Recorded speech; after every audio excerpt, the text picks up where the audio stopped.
guys, I'm Beth. And I'm Jamarl, and today we're going to have a conversation about race. Now, if you haven't noticed, I'm black. And I'm white. So, with everything going on in the world at the moment, we thought we'd open up a conversation about race and about the things that we've experienced and what we're going through. We thought it would be really interesting and helpful to watch an interracial couple like us talk very openly and candidly about our feelings regarding this topic and everything that's going on at the moment and has been for a very long time. Beth's going to give me a platform to speak a bit on my experiences and ask me some questions to open up my perspective. And in the next video we post in a couple of days' time, I'm going to do the same with Beth. So let's get into it. So, firstly, Bethany Billy. my love,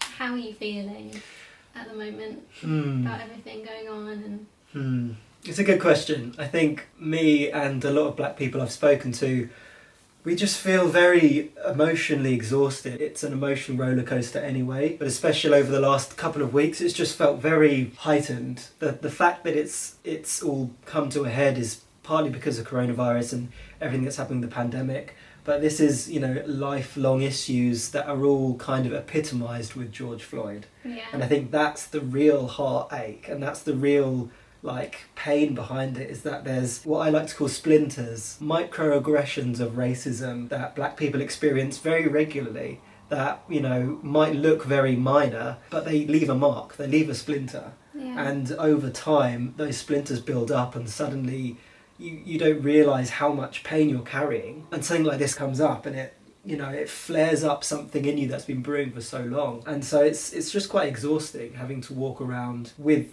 the knowledge of these things happening in the world. And yeah, in the UK it is slightly different. I wouldn't say necessarily better, I'd just say different, because we don't necessarily see as vivid violence as regularly, but we do experience it. I mean, we've had Stephen Lawrence, we've had Mark Duggan, we've had experiences of police brutality which have resulted in the death of a black male. The knowledge that it could be me if I was in that position, it's not about my heart, it's not about what I carry, it's not about who I am, It's not about the talents I bring, it's not about my humanity, it's just about the colour of my skin that could cause my death. It's just emotionally draining to carry that. Just feel exhausted and overwhelmed just by a lifestyle of living with the kind of vivid awareness that we are black, you know what I mean? And the knowledge that people are dying because of it. It takes an 8-minute and 46-second video of a black man being killed. He's being tried, convicted and executed right there on the street. Yeah.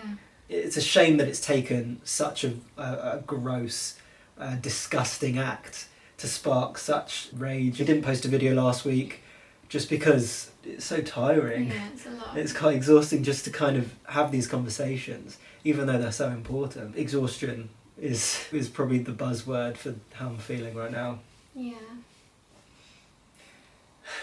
What kind of experiences have you personally faced in terms of racism or just things that kind of single you out and make you feel like an object? Yeah. With racism, especially in Britain, a lot of people think racism is pure acts of violence, like what we saw with George Floyd. And in my experience, it's not just that. It is that, obviously, but it's microaggressions and it's the feeling of constantly being hyper-aware that you're black and you're different and that you're set apart. I grew up in quite a predominantly white area, predominantly white school, and so I think I was just very aware from a young age that I was black. The earliest memory I have of being aware that I was black is being called chocolate when I was at school, when I was a primary school kid. And it wasn't just because I was black, it's because I wore cocoa butter on my skin every day, which a lot of black people do. Moisturising our skin is quite an important part of our culture because black skin tends to get a lot more dry. And so I'd wear cocoa butter. And kids would call me chocolate. And it's not like calling someone the N-word, but it's just,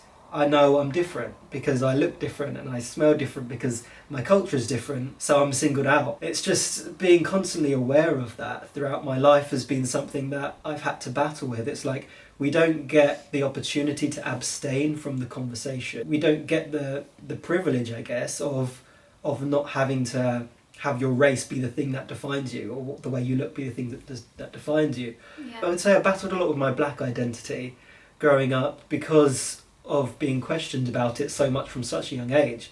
Being so aware of it makes you go down the route of, questioning your identity. I was called a coconut, a bounty, Milky Way, all the kind of micro racist aggressions from people at school in the name of banter. the idea is that, you're black on the outside, white on the inside, because I didn't express necessarily the stereotypical black traits. Like, I'm well spoken. I didn't get into very much trouble at school. I got really good grades. I was just a pretty straight shooter at school. But apparently that made me white, as if being black meant I had to be bad at school, and being black meant I had to get into trouble and things like that. And that really hit me. And I think that's something I'm still growing up with and getting used to, is that, like, black means freedom, it means education, it means intellectual thinking, it means being good at what you do, it means excelling. It doesn't just mean, oh, you have to be in your place. You have to just be free but not excelling.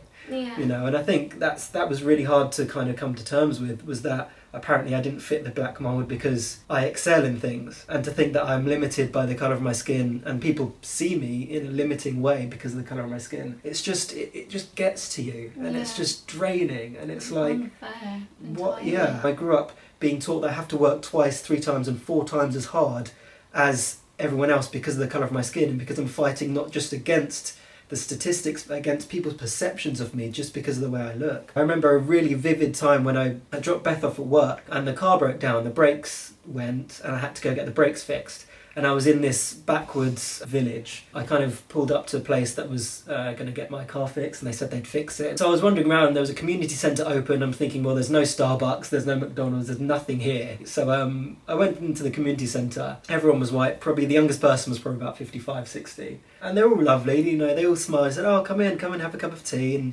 and stuff. And I sat down at a table, and I don't mind speaking with people in different generations. I really enjoy it. I think they've got a lot of stories to tell. But I sat down, the first thing one of the women said to me was, oh, you look like you've spent too much time in the sun. That's so bad. And obviously when you're in a situation when you're the only black person, you don't want to cause a hassle by having to defend yourself and be a spokesperson for your entire race just by calling someone out. So I just laughed it off. But it was hard. It was horrible to experience. Because, again, it's like, I can't just exist. I have to be black. Like, it has to be made clear to me everywhere I go that I'm black. And that it's funny. Oh, you're black, it's funny. Or it's cool. Or it's, it's this, that and the other. But it's not just you're a human being. That's why it's exhausting, because you're constantly having to feel like you're operating, exactly, and then you're operating against people. You're constantly pushing against stuff rather than just having the ability to just live. The fact that I even was able to put up with that goes to show just how young I was, and how, like, I didn't think I had the fight in me. I didn't think it was worth fighting. One of the things that this whole George Floyd thing has kicked up is that it's worth fighting. It's worth pushing for justice. It's not just about people shouldn't be killed. It sounds so silly. We just want to live. We just want to experience the same freedoms as everyone else. We're not saying that what George Floyd may have done wasn't criminal. He allegedly tried to cash a fraud check. If that is actually what happened, we're not saying that's not criminal. We're just saying don't kill him right there on the street. You know what I mean? Like, I'm not saying that we don't see colour. Like, I don't acknowledge that I'm black, Beth's white, and that we are an interracial couple, and that I have black friends, white friends, Asian friends from all different descents. I'm not saying that we shouldn't recognise that. I'm saying that we should honour that and see that, and then move forward as one human race. Let's just all live. It seems so simple, but it feels like it's such a renegade statement. Makes me so flippin' mad. Thanks for getting mad about it. I'm just so irate right now. I'm deliberately not saying very much because I just want you to speak and share whatever you're feeling. How do you think this has all affected our relationship? We've always been aware that people are going to have opinions on us purely for the fact that I'm black and Beth's white, especially because we're on YouTube and on Instagram and social media. People get very brave behind their screens. Stupidly brave, and say very stupid things. So we've experienced hate comments because of our race. For me personally, I'm thinking into the future in terms of our children, and knowing that we're going to raise mixed race kids who are half black and half white, but will be considered by society as black. That really kind of gets to me in the sense that I want to fight for justice, not just for us, but for our children. As a husband, I think it's it's made me, you know, want to be more educated on everything so that I have something to say, so that I have an answer, or I have at least an input into the narrative. In terms of our love, it's so stupid to think that it could ever affect our love, like what we actually are doing, you know, in our relationship, to allow external ideas to kind of infiltrate this. That's never been the case, and it never will be. It's just made us have to have these conversations. When we were a lot younger, and that's testament to our youth as well, we were just, you know, not, I wouldn't say blissfully unaware, but we wouldn't ever really have these conversations because we didn't feel the need to. We loved each other, and that it's only been over the past few years. You become an adult and you realise these are things that you can't run from. And like I said earlier, like the privilege of abstaining from the conversation we don't get. That's heartbreaking, but it also means that if I'm going to be involved in the conversation, then I'm gonna stand up. We've both had to grow out of being timid and grow into like really fighting and standing up for what we believe in and saying our truth, even if it scares people or even if it makes people feel uncomfortable. Or even if it's scary for ourselves. Yeah, we've learned to give each other space to speak, and we've given each other a lot of reassurance that that nothing you could say could ever get in the way of this. We'd worked through everything. It's made us be more consciously aware of making each other safe. Anything that doesn't kill us strengthens our relationship. We just have a lot more to say about it now, and a lot more respect for each other as we grow in this area. Yeah. This is a big old question. What can we do? So firstly, educate ourselves. Like all of us, black, white, you know, every race, we need to be educating ourselves on the issues of social injustice, the history, and how we've got to this stage. Because a lot of people say that, you know, history is over, slavery's over, Jim Crow and segregation is over in America. You know, we're past that. But actually, for example, in America, it was only, 50, 60 years ago that segregation and Jim Crow was abolished. Those people are still alive, most probably. The kids of that generation are now grandparents. And so what did they teach their children? And what did their children teach us? The remnants of it, the culture of it is still very much apparent. So we need to educate ourselves on how we got here. You know, the systematic things that are in place. And when I say systematic, I mean not necessarily, obviously, when you look at a black person's CV and a white person's CV, you see a CV, but I'm talking about the mindsets. You know, a fight isn't against flesh and blood, it's against mindsets and against ideas, and those are the things that kind of continue to perpetuate if they're not like nipped in the bud. The only way I can see us kind of getting rid of those mindsets is educating ourselves from the past, but also having the conversations like this conversation, Beth and I having conversations offline as well. Like this is one of the many conversations we've had over the last couple of weeks and couple of years with family, friends, you know, just constantly going for those big topics and not kind of brushing them under the carpet, facing up to the reality of the world we live in. It goes beyond race, it goes into every area of injustice in the world. Injustice anywhere is a threat to justice everywhere. I think that was Martin Luther King that said that. Such a good man. But yeah, anyway, I think we just need to be willing to do the hard stuff, even though it's so uncomfortable and awkward and cringe and difficult. Actually, it's really empowering. I think once you get through that awkward stage, it's so healing for everybody. Yeah. So ultimately, what is the solution? Wow, what a big question.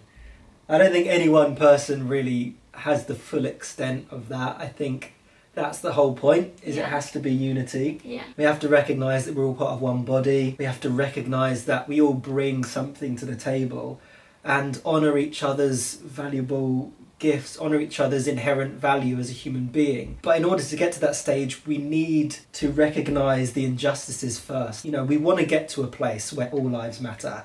All lives matter is obvious. But when we say Black Lives Matter, it is because there are injustices currently in the black community that are so disproportionate to society, especially in the Western world right now, that we need to deal with those issues so that we can get to a point where all lives matter. Even just to say Black Lives Matter, like, it's such a simple thing. We just want to matter, just like everyone else wants to matter. So like we want to be superior, we don't want to dominate, we just want to matter, just like everyone else. And so I think the solution has to be being aware of the injustices that are going on in the black community and other communities, like I said, but I think from my personal experience and what's going on right now, the focus is on the black community. And pursuing unity, for me, like ultimately, especially as a Christian, it has to be bringing the kingdom of heaven onto earth. And the kingdom of heaven recognises everyone as a human race under God. We're all children of God. What's going on now has happened in different forms, in different ways. And so it's just a recognition that the kingdom of heaven doesn't see us as different. It sees us as equal, and we need to be able to see that first. We need to see and visualise the kingdom of heaven, to see and visualise what unity truly looks like in our minds first, and then bring it into the physical that we're living in now. And I think if we can only see our pain, and if we can only see the history, then whilst it's so important to know that we can't create a world that we don't have a template for. We can't create a world from the pain that we are currently experiencing, you know. So the pain is only there to show us that something is wrong, and so that we can deal with that and heal. And healing is so important, and we really, really need healing right now, especially the Black community, but all communities need healing right now, which involves love, peace, patience. Once we start healing and start to free our minds of the pain that we're experiencing, we're able to see and visualise a new template for the world. And once we can see and visualise a new template for the world, we can start to act on that and start to bring it around. And so, you know, some people say protests shouldn't happen because they're not effective. I think they are highly effective in illustrating to everyone the sheer pain that we're experiencing and the powerlessness that we feel, that we have to protest. What was it? Colin Kaepernick took the knee and people said, don't take the knee. Some people are looting, people saying don't loot. Some people peacefully protesting and not resisting arrest and are complying and are still being killed. There's so many ways in which we can address this issue that are being, you know, repressed and are being punished. I think we just need to recognise the need for healing and freeing our mind from the oppression that we've constantly been in, so that we can visualise a new world. It starts with the local community. It starts with yourself, then it starts with this, with your loved ones, your local community, your friends and your family. And if everyone kind of focused on healing and being part of each other's healing in their local community and their local environment, then I feel like we wouldn't need, you know, these massive waves of global outcry, because everyone would be locally working towards that big goal. So the solution is unity at a local level, working out from the core, personally, so I believe. I feel that was a really long-winded answer. Well, it was very long-winded, but it was also very good. Like, thank you. You just need to get out everything, and everything that you're saying is true. Holds a lot of wisdom that a lot of people need to hear. Thanks. Yeah, that I've learned a lot from you. Aww. I love you. You're putting faces on the camera. Well, thank you for sharing. Obviously, I've heard all this from you before, but it's nice to hear it in this context. And thanks for asking me questions and giving me the space, and just for being generally amazing. So we would love to hear your thoughts on the matter, so please comment down below with your feelings, anything you've been going through, thoughts on what Jamarl has said. Yeah, I would be really interested to hear what you guys have to say. We love you all. Thank you for all your support. Please be kind, because we need more kindness right now. And I know this is a topic that is very charged, so please be kind. If you enjoyed the video, please give us a thumbs up and also subscribe to our channel to see more of us. We will see you next time. Bye!